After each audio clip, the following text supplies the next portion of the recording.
Traditionally, governance and risk and compliance have been the overhead side of the equation. But as a value driver and value multiplier of your organization, that's where it can play a really key role.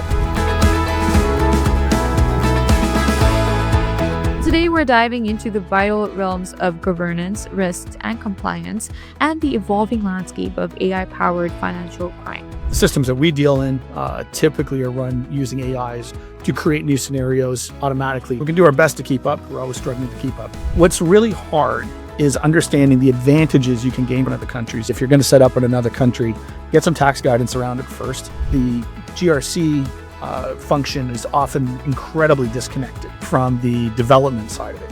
We're trying to unite both sides of this, everything from development all the way through to deployment.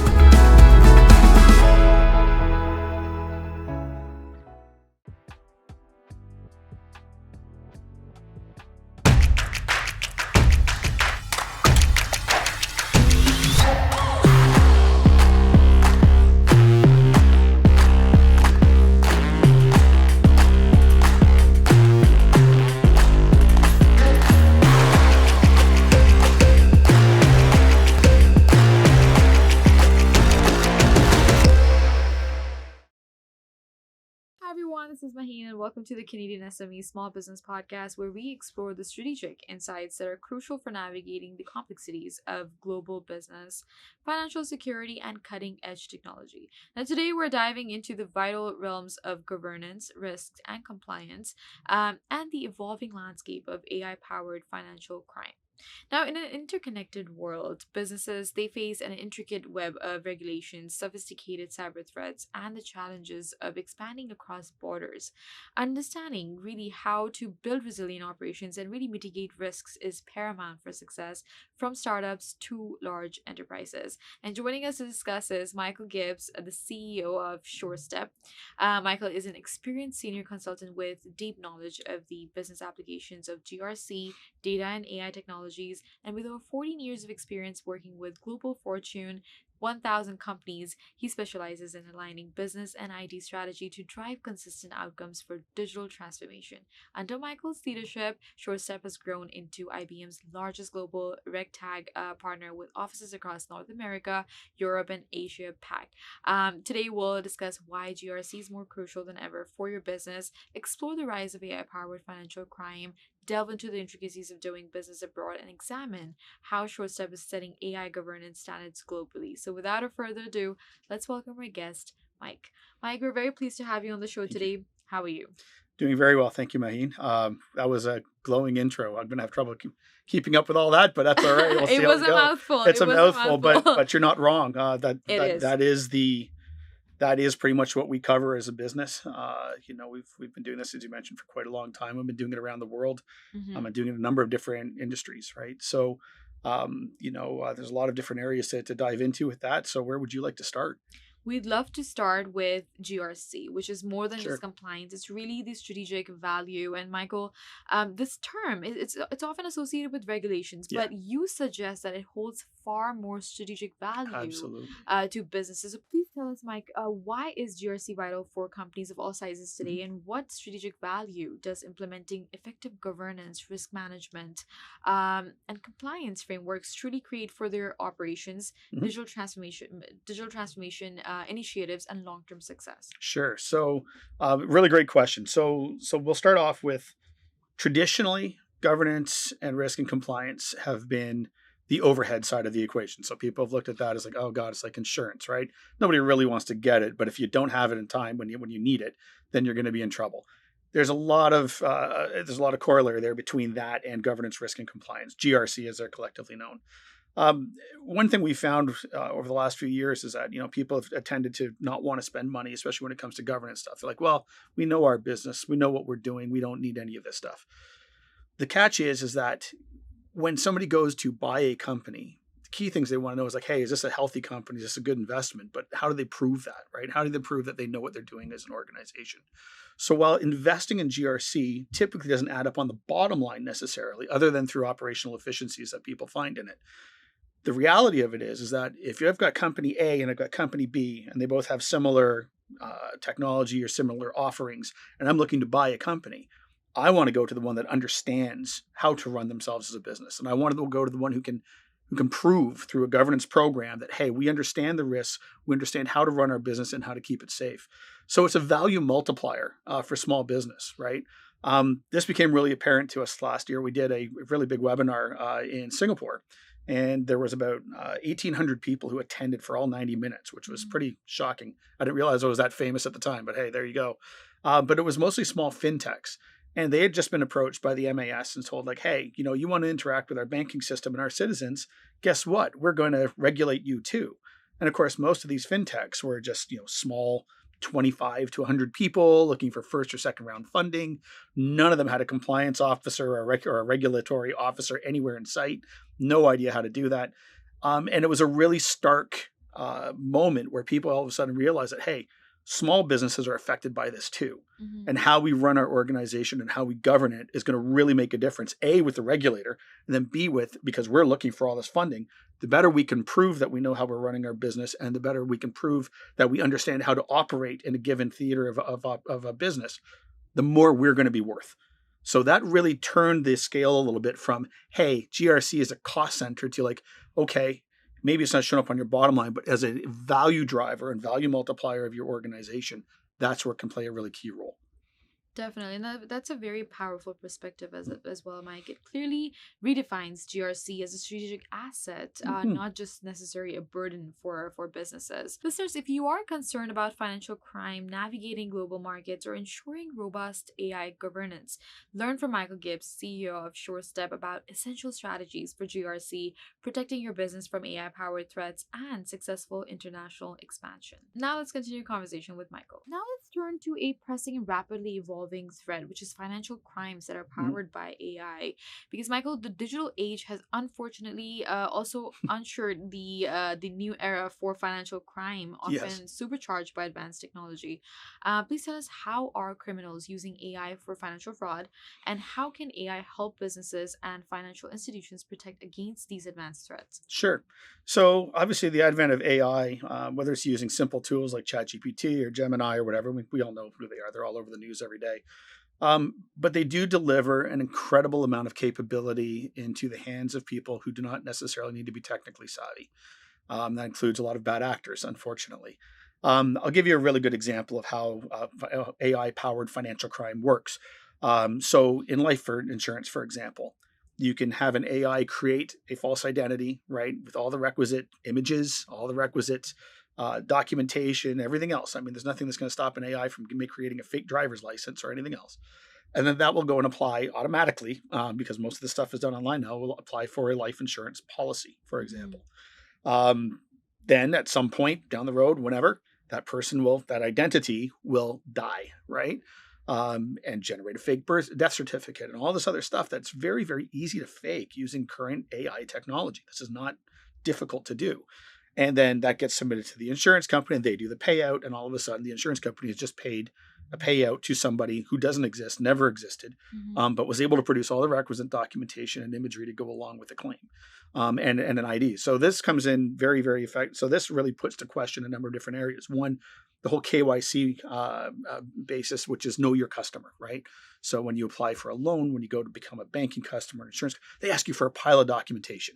And all that is because they're trying to establish that, hey, you're a real person. You have a real history. You exist, right?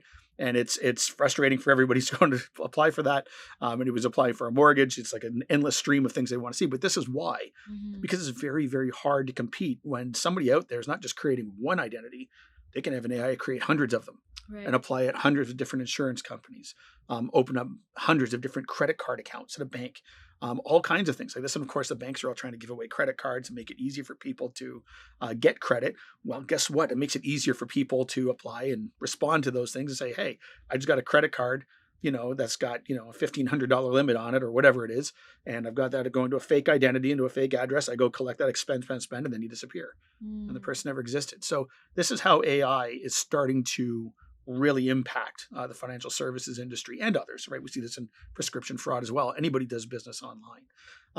The systems that we deal in typically are run using AIs to create new scenarios automatically to kind of keep up wherever they can. But of course, The regulated industries are a lot more fettered in their use of AI and artificial intelligence than the bad guys are, right? Mm-hmm. So it's always a bit of a catch-up game, unfortunately.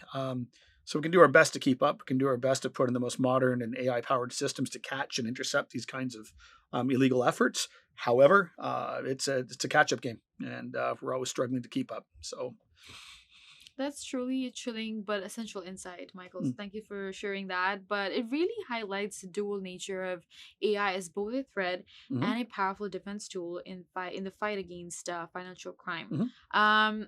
Now let's shift our focus to a different kind of complexity, which is expanding operations internationally. Because Mike's SureStep has expanded rapidly with offices Yes. in North America, Europe, and Asia Pac, giving you such a first-hand experience in doing business abroad. Um, could you share the iced up airplanes in Singapore Yes, story and certainly. explain why understanding cultural and operational nuances is crucial for businesses that are expanding globally? Sure. So we've had boy, we could talk about this for days. But ultimately, the first time I went to Singapore for a meeting with a client, my plane had been delayed Mm-hmm. because of a de-icing backup at Pearson, and ended up missing a connection in Hong Kong and so on. So it got delayed by a day. So I meet up with the client, and I sit back and we're trying to explain. So like, why were you late for when it got delayed? Was everything okay? Mm-hmm. And I said, well, yeah, no, they had to de-ice the planes. And my client had grown up and lived in Singapore her entire life, and her first question to me was like, "Why do they put ice on the planes?" Right. Right?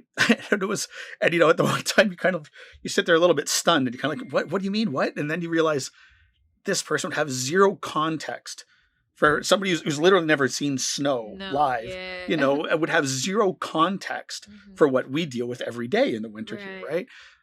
And it became really kind of an interesting touchstone and a really good reinforcement for you to understand that, look, yes, I'm in finance. Almost everybody speaks English around the world. Everybody's got the same goals. Their insurance companies, banks, whatever, but they're different, right? They've got Mm-hmm. different cultural touchstones, different, like in Singapore, nobody talks about the weather because the weather's the same every single day. Right. Whereas in Canada, it's like, hey, boy, it's not snowing today. I guess we'll enjoy the outside, or it's not raining. Won't this be Right. nice? Well, in Singapore, the weather's the same every Every single single day. day. So small things like that do tend to crop up, and they get Mm-hmm. interesting. I remember speaking to a young lady at a college once who was looking to set up a women's education center in Saudi Arabia, and I was like, Right.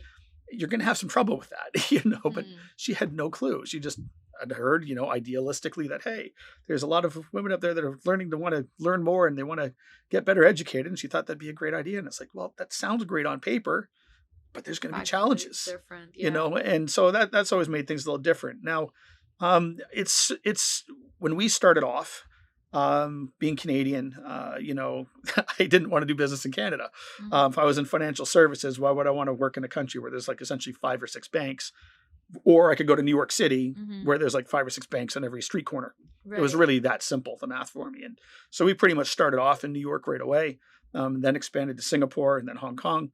And it made a lot of sense and it worked out well for us. Now, I think it's surprisingly easy to Mm-hmm. get set up in other countries. There's a little bit of travel involved. You need to go there in person for bank accounts and all this other kind of stuff, but it's surprisingly easy to get set up.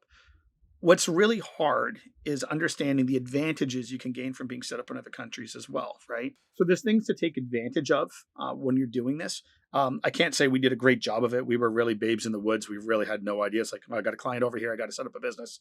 Done. Mm. So we didn't really have time to think that all out from a tax standpoint initially.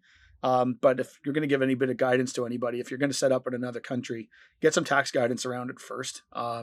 As we all know, if you're a small Canadian small business person, it's not how much you make, it's how much you keep, right? Mm-hmm. And having that, you can probably derive some pretty significant benefits out of it. So again, setting up internationally has been nothing but great for us. It's had its challenges, but it's also opened us up to new revenue streams that we simply wouldn't have been able to access here in Canada. And honestly, like for us as a Canadian business, like we have one Canadian client. Right. That's it. Everything else has been from US or International. Yeah. Asia or Europe.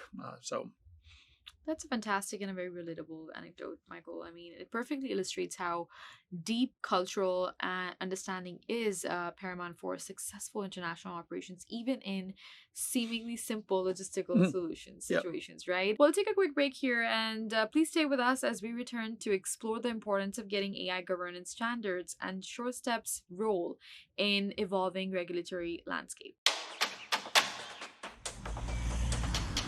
Hey, you think you know UPS?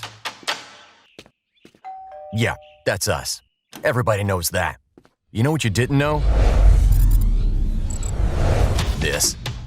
Okay, try to keep up. Ocean, us. Ground, rail, air, so us. Guess who? Us. Customs cleared, borders cleared, done. Us. Still with me? Wait for it. Boom. Us. Intelligent, automated, fulfillment. Us. Yep. Healthcare too. Digital your thing? Yeah. Well, book it, ship it, track it. You feeling me yet? Yep. That's all us. That's all UPS.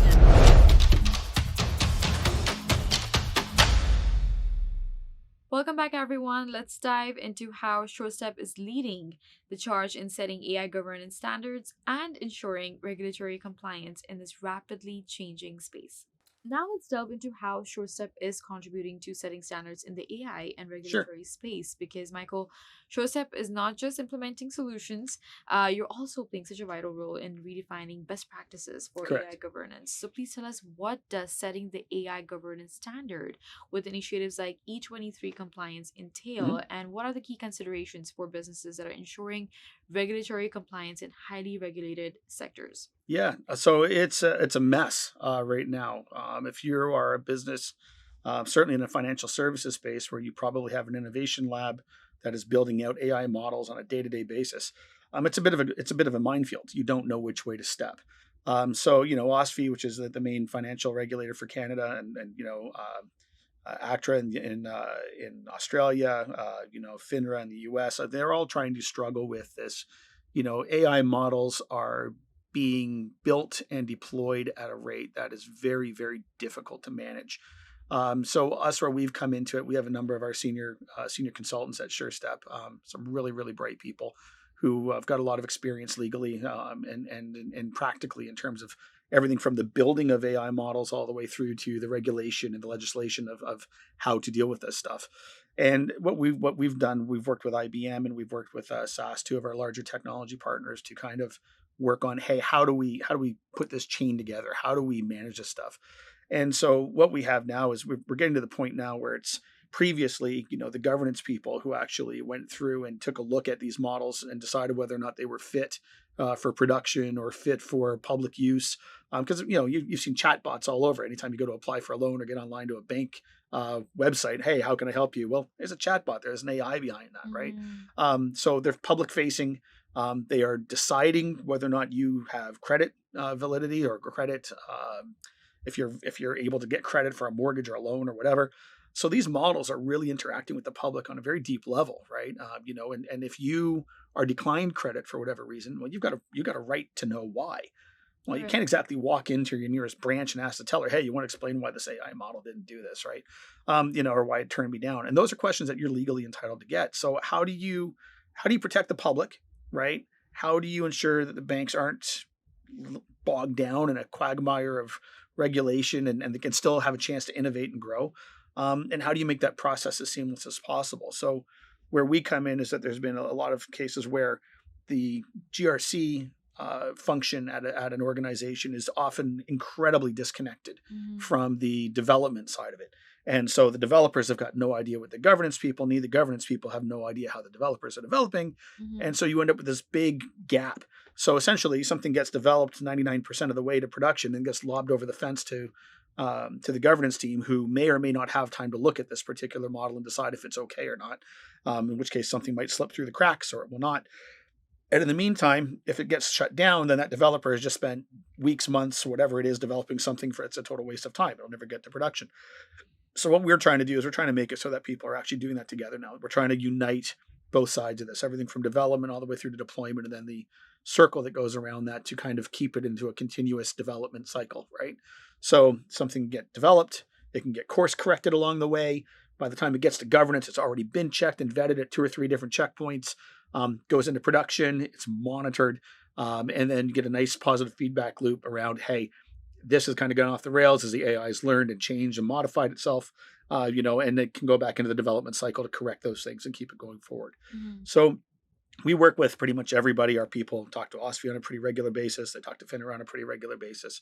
And of course, with all of our clients, we're in the basis of trying to get them to unite and see this as like, hey, it's not a development thing. It's not a back-end governance thing.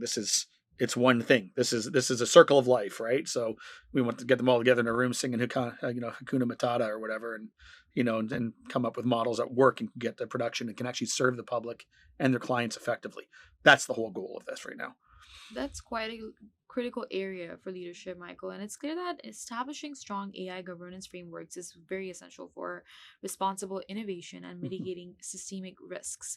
Finally, let's look at SureStep's impressive global growth and upcoming initiatives because, Michael, SureStep has achieved remarkable global growth, really expanding its footprint across different continents. What has driven this global expansion and success with Fortune 1000 companies? And what are the key accomplishments, like your upcoming podcast as well and participation in the SAS Innovate? Like, what should our audience know about? What's driven it? Oh my goodness. Accidents by and large. A lot of it has been opportunistic. We have a certain amount of knowledge with regards to governance, risk, and compliance that isn't readily available.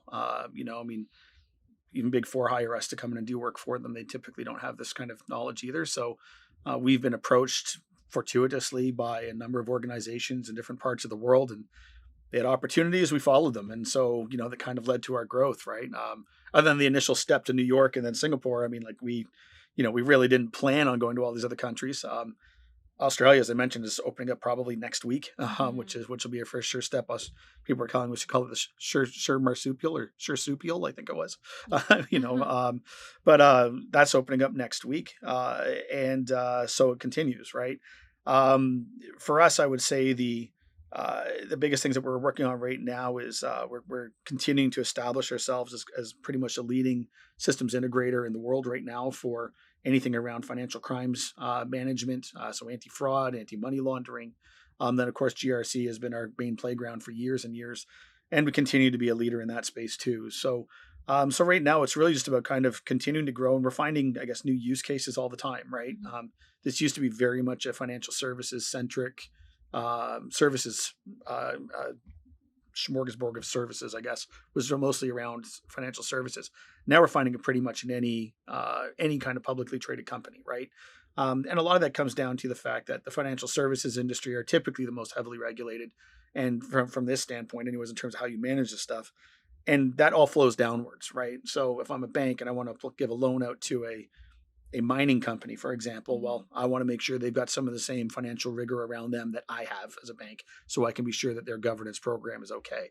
Right. So we're starting to find more and more that governance requirements are scaling down, right, to smaller and smaller businesses, and that they need to have this stuff in place before they can go and apply for money, before they can go and get investment, before they can get all that stuff. So that's the biggest thing we're working on right now is like, hey, we've always been a very big company in terms of the clients we've worked with. How are we working now with smaller ones, and how do we repackage our services and our advisory services and our systems and everything else? How do we repackage that for smaller organizations so they can get the same advantage as the big guys in terms of having access to this kind of knowledge and this kind of system and this kind of governance, which will, of course, make them more attractive to investors. So that's the biggest challenge that we have right now.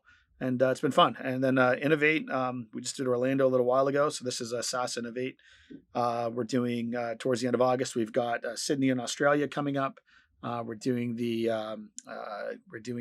COBA conference in Brisbane in Australia later on this year as well. And we'll see where we go from there. But it just kind of keeps growing onwards and upwards. And so far, so good. So we'll see how it goes. That's such an impressive testament to SureStep's growth strategy, Michael, and to your leadership as well, of course. And it's clear that the firm is continuing to drive significant impact globally, and it's great to see this commitment and to innovation and leadership in the GRC and the financial crime prevention space. This has been great. Thank you so much for Mhm. being a part of this show and for giving such great insights to our audience. Now that we wrap up, if there is one core message that you want our listeners to take away about Mhm. building a resilient and future ready business, Mhm. what would it be? Don't skimp. Mm, Like this is, like, as I've mentioned previously, this isn't an area that's necessarily going to add to your bottom line in terms of revenue coming in the door in terms of profit, but it will add value to your organization. And I right. think that's such an important message to get out there that, don't be myopic. Don't just look at this from a bean counter's eye. You got to look at this from a strategic standpoint in terms of like, what are you trying to achieve as an organization? Well, most small organizations, if we're all being honest here, and I'm sure you've run into this, most of them are looking to build up to a certain size and hopefully get acquired or whatever. If you want that, if that's your goal, then you should really be paying attention to this. Mm-hmm. Really be paying attention to this, because the more you can prove to an investor that you know what you're doing, that you understand your risks, that you are taking steps to prevent them or mitigate them before they happen, that you are striving for operational excellence from day one, and that because of that, you have a very, very resilient organization that no matter what the world throws at you, you're going to be able to survive and thrive. Mm-hmm. That's going to get an investor really interested. Right. That's what's going to drive their curiosity and ultimately drive their wallet and their investors and whoever else they're going to have to pick from, whether it's angel investors, PE, VC, banks, it doesn't matter. If Mm-hmm. you want to get investment, you got to pay attention to this. And if you don't, you'll lose out to somebody who did. So that would be my core message to anybody out there listening. That's a powerful and a very essential message, Michael. So thank you for that. But it's been an absolute pleasure having you on the show. Thank you so much for sharing your expertise and your vision with us. Thank And you. best of luck for your own podcast as well. Thank you very much. No, this has been great. Thank you very much, Maheen, and I appreciate being invited on. Thank you. Of course. And that was an insightful conversation with Michael Gibbs, the CEO of SureStep, on the strategic value of GRC, combating AI powered financial crime, navigating global business, and setting AI governance standards. Again, thank you so much for tuning into the podcast. We really appreciate your continued support. Please be sure to subscribe to our podcast for expert insights and resources that can help your business thrive. You can also visit our website, CanadianSME.ca, for valuable information and tools. A special shout out to our podcast partners, RBC, UPS, Avon Global College, and Google, for their ongoing commitment to empowering small businesses in Canada. Until next time, please keep innovating and striving for success. We'll see you in the next episode.